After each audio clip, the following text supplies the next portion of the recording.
Hello YouTube, I'm DoctorTactical and the doctor will see you now. Thank you all for returning to the channel. So we have a really interesting gun to look at here. This gun is on loan. Why do people loan me guns? Because of you. Thank you all so much. Those of you who subscribe make such a big difference to this channel. It costs nothing to do it, but it really helps me to sort of get people to loan me cool stuff that I can share with you. So those of you who have not yet subscribed, I really would appreciate it. It's very much helps the channel. Okay, so today we are looking at the Chiappa, pronounced Chiappa, this is Italian, the Chiappa Rhino 30DS. So this is a Italian upgraded version of the traditional revolver. Interesting. This is on loan to me by the Country Club of Maryland. Thank you, Neil. Neil lent this to me out of the kindness of his heart, and because you guys are subscribing, and because I'm probably going to buy it, and he knew it. Now, it's interesting that that I'm considering buying this, considering I am not a revolver person, and I'll explain that in a moment. But this gun is special, and I'm going to explain why in just a moment. Also, I apologize for the tag that's dangling from it, because it's a loaner, and this thing is on in such a way that I can't put it back on if I take it off. I am not going to alter that, because this gun isn't mine to do that with yet. Okay. So, I mentioned I'm not a revolver person. My very first gun was this Smith & Wesson 357 Magnum L-frame. Now, when I bought this gun in 1990, back when I was in school, back at Medical College of Virginia in Richmond, I was looking for a gun that was reliable, that would be fun, that, you know, all the things that you sort of want in a gun. And back in 1990, the reliability that we enjoy with semi-automatics didn't exist. It wasn't, well, I shouldn't say didn't exist. It wasn't where it is today. And revolvers were pretty much where they are today for the most part. There's not a lot of change in this revolver and a lot of the newer Smith & Wesson revolvers. They get lighter, they change the materials, but as a rule, from a reliability standpoint and a mechanism standpoint, not a lot of change. So I bought this because of the reliability, and ironically, first time I took it out to shoot, I had light strikes. And I should point out, when I bought this gun, one of the features I liked most about it was that it comes safety checked and cleared. Okay. Anyway, so the problem is the hammer and the firing pin are two different pieces on this gun, and they're held in with this pin, and that pin allows a little pivot of the firing pin. And somehow something was out of sync, and I was getting light primer strikes. I took it back to where I bought it from. They took care of it. Haven't had a problem since. However, haven't really shot it that much since. So, you know, from that point forward, I felt more comfortable buying semi-auto, since I now knew that revolvers weren't, pardon the pun, bulletproof when it comes to failures as well. And really, from that point forward, semi-autos have always really appealed to me more because of the advancements. So, in fact, I was getting ready to sell this gun, but it turns out one of my sons, when he saw it out, asked to, said, how come we never take that to range? And I told him, I just don't shoot it very much. And we took it, and then we shot it, and we had a great time. You know, the fireball's coming out the end. It's the 357. It's a great round. But that said, I would not use this gun for really anything but the range that I can think of. I would not carry this gun. I would not use this as a bedside gun. It's just sort of a fun gun to have. And because he has interest in it, it stays. So why, with everything I just said, why would I be interested in a Gucci upgraded revolver like the Chiappa? Well, this is really an advancement on what I just showed you. The gun has a lot of unique features, but I will show you one of the coolest features. First of all, is if you look at the barrel. So the barrel, you can see through it in two parts. So when the bullet comes from this top cylinder and is fired, you know, the hammer back here hits it, and it comes through and starts spinning, and then it speeds up when it hits this little area, and then you can see it spinning faster, and that's not how it works. That is not how it works. I'm sorry I said that. However, That's why you shouldn't turn the video off midway, and you should watch it to the end, because you're liable to go out and tell people that and look silly. All right, let's talk about what's cool about this gun. The barrel is on the bottom. So in this safety checked and cleared revolver, now I'm referring to this as a cylinder, but if you'll notice, it's actually a hexagon. But we're going to refer to it as a cylinder, and because I'm usually holding a gun, I can't do air quotes as well. But we're going to refer to this as a cylinder, and the cylinders inside as the chambers. So the bottom chamber of the cylinder is in line with the barrel. So why is that beneficial? Why would we want that? Well, let's take a look. Let's look at the Smith & Wesson. So when we look at the Smith & Wesson, and pretty much every other type of revolver that I've seen, that I'm familiar with, the top chamber in this of the cylinder is in line with the barrel. So this is where you're shooting from. Here's your hammer directly behind it. But here's what's important. When you put the force of a 357 through here, and that bullet starts traveling down the barrel, and the gases are pushed backwards. So this whole gun is coming backwards. Look where your hand is. Look where all the action's happening up here. So this is going to, as this pushes back, it's going to push, and your hand is going to tilt. And the gun's going to go up. So you're shooting and going up. That's your recoil. Now let's take a look at the Chiappa.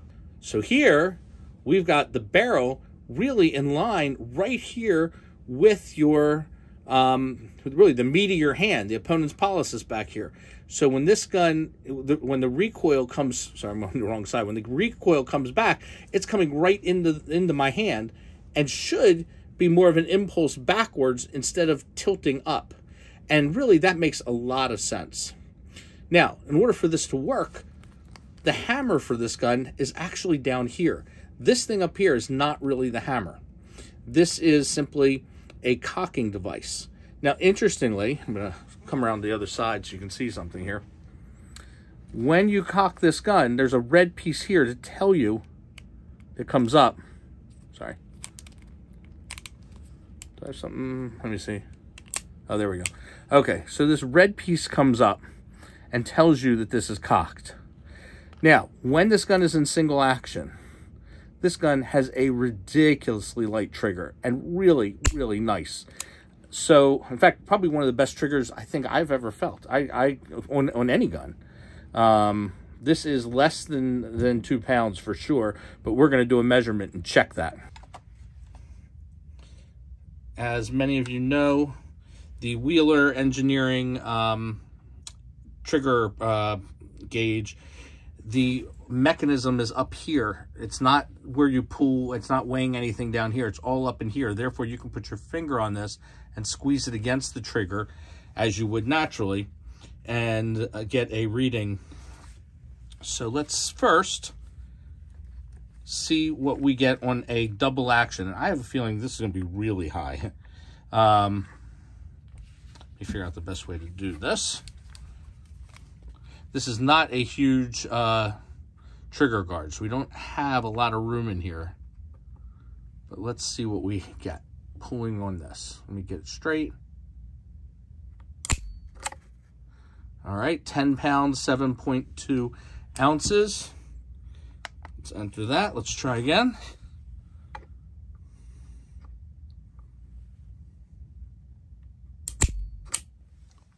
All right, 9 pounds, 13.9 ounces. We'll get a third just to sort of get a little average here. Oh.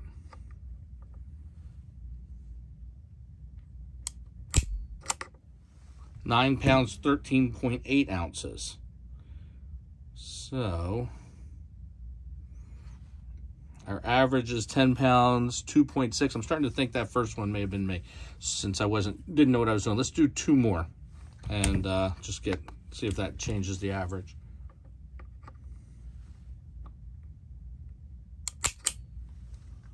£10, 1.2 ounces.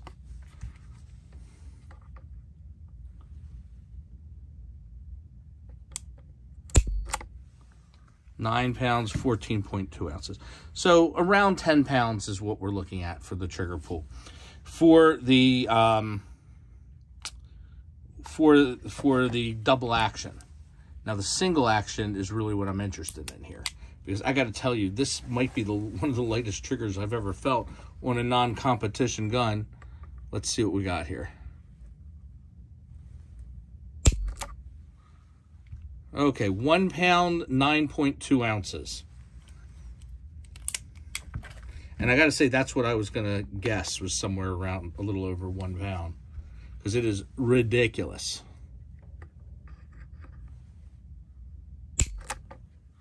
£1 pound, 12.9 ounces.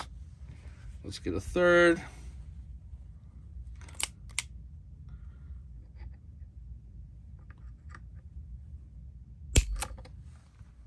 £1 pound, 2 ounces. Wow. So we are looking at 1 pound, 11.1 ounces is the average here. So that's impressive. That is a light trigger. So let's go to the cocking here. So that's how you cock it, but the hammer, again, the whole mechanism is down here. This is nothing more than a tool or a control to pull it down here, kind of like on a Smith & Wesson. I'm sorry, on like a semi-auto, like for example the SIG P229 that I have. There is a decocking device on the gun itself to bring it down. Okay. So, the double action, you'll see no movement from this at all. The gun also has really nice sights that are adjustable with windage and elevation. You've got rear sights that have fiber optic and a front sight that's fiber optic. Now, the question is, why do we have this piece here? What's that for? Well, that we need to have the sight up where you can see it. If you put the sight down on the barrel down here, you're going to be looking down at a pretty harsh angle, and you're not going to, and it's going to look really silly if you do like an like a type of sight up here, like you have on an AR-15. Maybe it would look cool. I don't know. But this also just weights it nicely. It's a very nice setup. This grip is really nice as well. I didn't think I'd like it. It looked kind of weird to me when I first saw it. It didn't look comfortable. It is extremely comfortable. Let's just real briefly talk also about the finger placement on this. With a revolver like this, especially where your barrel's meeting on the bottom cylinder, if you shoot this with a thumbs forward grip, you are in for a world of hurt, because there is gases shooting out of the side of this, a fireball really shooting out of the side of this that could really do some damage to you. So you really need to have a special grip for this gun. And I've seen people showing where they're holding it down, like where they're using this little indentation here for the weak hand or the non-dominant hand. I've seen people do crossovers on this, and it really doesn't matter. And this area back here is just, that's just the, what do you call it? The primer, going. That's not a significant explosion, but this is a significant explosion, and you don't want to be anywhere near that area. So don't slip into the thumb forward. So anyway, I've wanted a revolver. I haven't been happy with, my revolver, and the revolvers can do certain things that you can't do with semi-automatic guns.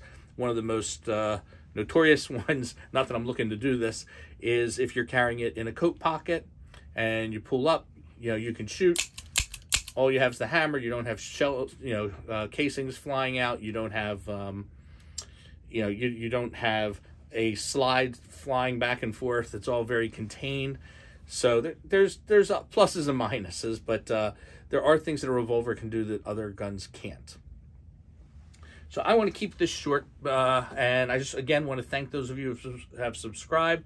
I've got some really cool other stuff coming up, some other stuff on loan, and I'm looking forward to sharing with you.